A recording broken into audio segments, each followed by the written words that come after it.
Kevin, I guess what makes Dan Keenan a special player?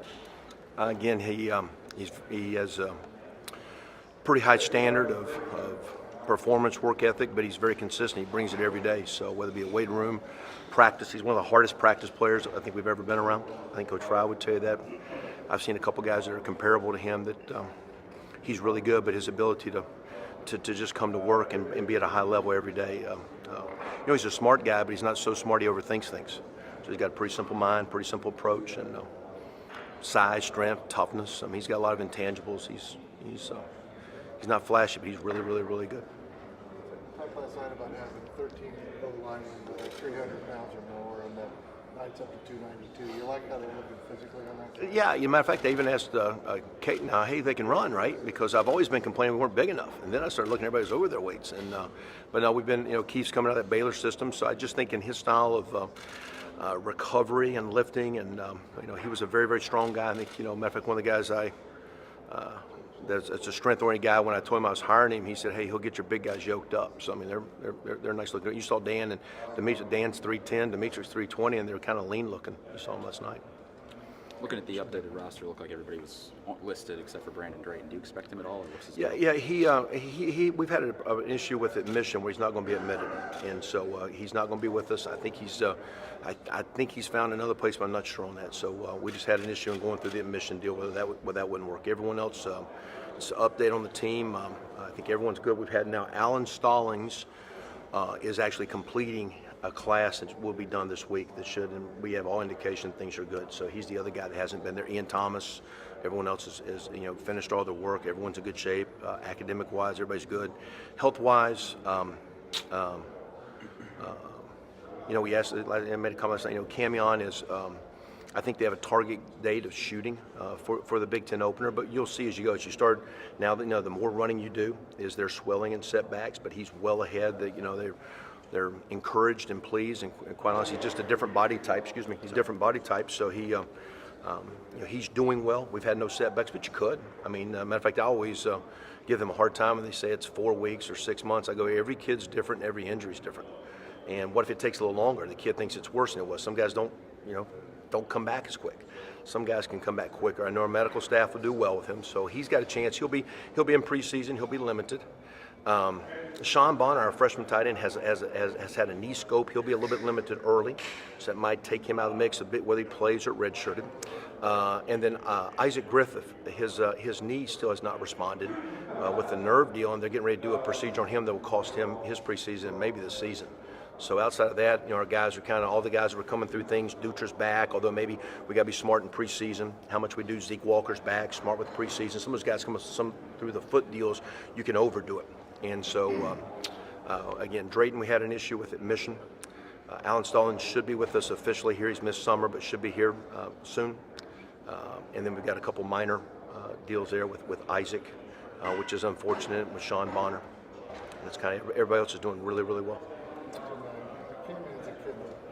Camion, sorry. Cam is a kid who's a versatile kid. You can play in more than one spot.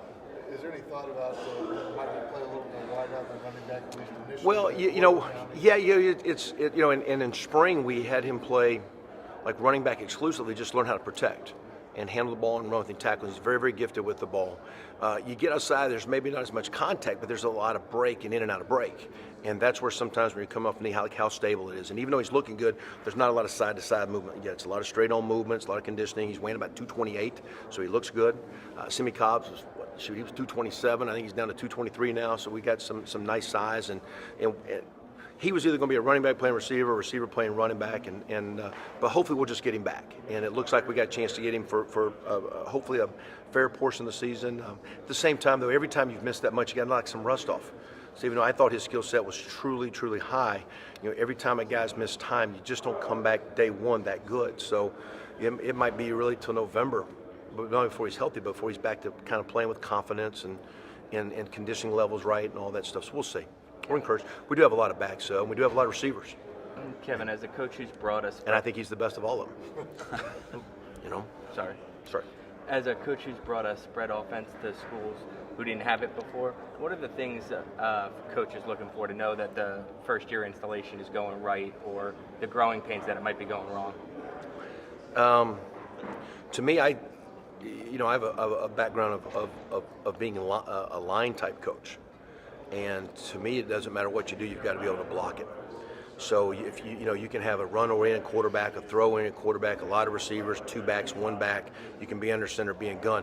But if you can't block it, you can't do it. You can't run it, you can't throw it. So to me, it's playing to the strengths of what the linemen can do, and then all that other stuff to me is window dressing.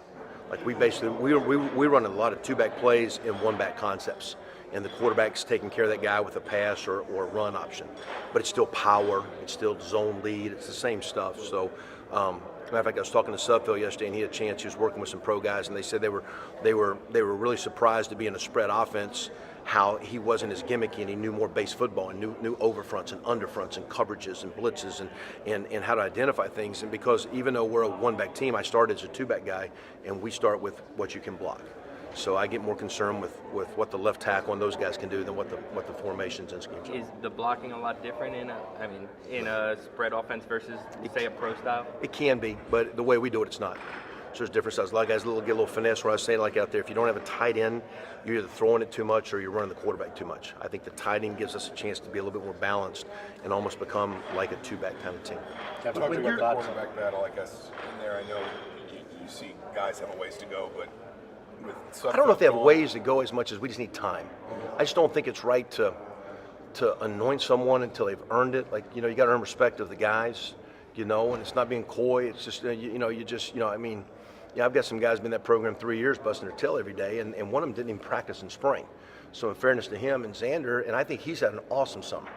I think Lego's had a really strong summer too. It'd be interesting when those two guys start going against each other because they didn't in spring. And I don't want to drag it out, and maybe we play I know we're going to need more than one. Last year, Nate went down. The year before that, we had a couple guys go down. The year before that, we played with – the only year we've not played 3 quarterbacks is when Trey and Nate split time. Every other year, we played 3 quarterbacks. We started with Trey. He got hurt, went to Nate, and went to Kaufman. The very first year, we started with a couple guys and went with Trey. And we've played a couple, 3 guys. So we're going to develop them all. We need a team leader, but the team leader will be those 5th-year seniors and receivers and Divine, and I think that takes a little bit of pressure off of Richard Lego or Xander Diamont or Danny Cameron. They can worry about quarterback. I don't think they have to lead the team because we're lucky to have, I think, some strong men playing up front on the perimeter that they can take some of that leadership role, and these guys can just worry about playing quarterback. So. I don't know if it's competition as much as we just need to let some water go over the dam and just give it a week or 2 and see where Xander and Richard really are, I think. When you're sorting through the guys, is it arm strength, accuracy, presence, no, ability? It's the ability to take care of the ball and get the team in the end zone. Last year we had 161 more plays in Ohio State. We had 229 more plays than Penn State. Yeah, we had the fewest turnovers. So if you're having more plays and less turnovers, that's mathematically that doesn't equate. We have more plays than everybody and fewest sacks. Most passing yards, fewest sacks. That doesn't equate. So it's the ability to manage the offense and distribute the ball. The ability to have the command presence, to talk with confidence, and because the way he calls the play makes those guys feel good or not. And so the ability just to be a solid leader, doing your job in a confident way, and really taking care of the ball and getting us in the end zone. We'll always play to different strengths. We can emphasize a little bit of run. We can emphasize a little bit more pass just based on what the guys can do. They got good surrounding parts, but it'll be interesting. When a guy's trying to win the job, he thinks he's got to make shots. We're trying to teach him how to take care of the ball. And sometimes an incomplete pass is not bad. Versus trying to stick something in there. You're going the wrong way. Like, hey, you shouldn't even be dealing over here. Excuse me. There's problems over here, and the coverage says go that way. Why are you looking over here? Why did you? A lot of our plays are run-pass combos. And we will call more run-pass combos when they throw. Matter of fact, we tell them it's not a read. Like, you're not reading to throw. You know to throw. If you're thinking about it, let the running back run. We got a good line. We got good running backs. There's just a lot of simple things, the way we try to put it, where it takes the thinking off, and they can just try to manage our team. Kevin, what are your thoughts on 9 conference games this year? What about? 9 conference games. Oh, I don't think it's good. It's mathematics. It means we're 7-7 as a conference. How many times is our conference 7-7 in non-league games? And when you're trying to get teams to 6 and 7 and 8 wins in bowl teams, now and you want parity with other leagues. You got other leagues that are playing 8 games. You got other leagues that don't have conference championship games. You got other leagues that are playing FCS games. We have one of the strongest conferences. We also have the strongest formula. No FCS, 1 Power 5, 9 conference games, and a championship game. That's the strongest formula that anyone has to make it to the playoffs and to be bowl eligible. At the same time, kids want to play in great games. and we embrace that challenge, and it helps the recruiting. That's one of the reasons, outside of maybe a little stability, that's one of the reasons why our recruiting is going, I think, pretty solid. All right, thanks, guys. Thanks, guys. Thanks, Kevin. Have a good one. See you later.